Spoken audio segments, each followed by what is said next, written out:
ভাঙড়ে এবার সিঙ্গুর নন্দীগ্রামের মতো জমি আন্দোলন সংঘটিত হবে বলে হুঁশিয়ারি দিয়েছেন আইএসএফ বিধায়ক নওশাদ সিদ্দিকী। নওশাদের হুঁশিয়ারি, অবিলম্বে কৃষকদের সঙ্গে নিয়ে বৃহত্তর আন্দোলন করবে। প্রয়োজনে সিঙ্গুর, নন্দীগ্রাম, এমনকি ভাঙড়ের পাওয়ার গ্রিডের মতো জমি আন্দোলন সংগঠিত হবে। সওগাত মোল্লারা পার পাবে না, বারবার উপরের নেতৃত্বের নাম ভাঙিয়ে অনৈতিক কাজ করছে। কৃষকরা থানায় গিয়ে অভিযোগ করার পরেও কৃষকদেরকে থানায় ডেকে একটা মধ্যস্থতা করার চেষ্টা চলছে কিছু অফিসারকে দিয়ে, যে তোমরা কত দাম নেবে বলো, এই জমিগুলো ছেড়ে দাও। এখানে দাম নেওয়া ব্যাপার নয়, কৃষকরা দাম নিয়ে জমি ছাড়লেও আমি এটা ছাড়বো না। সরকার সাহেবকে বলছি, আপনি আপনার ঘনিষ্ঠকে দিয়ে যতই অন্যায় করেন না কেন, আমি ছাড়বো না আপনাদেরকে। কারণ এটা ওয়েটল্যান্ড, এটা যদি ধ্বংস হয় কলকাতা ধ্বংস হবে।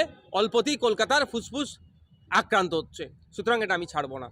অপরদিকে শওকত মোল্লার দাবি, তৃণমূল কংগ্রেস গরিব মানুষের পাশে রয়েছে। শওকতের দাবি, যারা জমি কিনেছিলেন তারা কাজ করছিল, কিছু মানুষের একটা দাবি ছিল, তবে তৃণমূলের তরফে সঙ্গে সঙ্গে পুলিশকে গিয়ে বলায় কাজ বন্ধ হয়েছে। পুলিশ দুই পক্ষের কাগজপত্র দেখছে।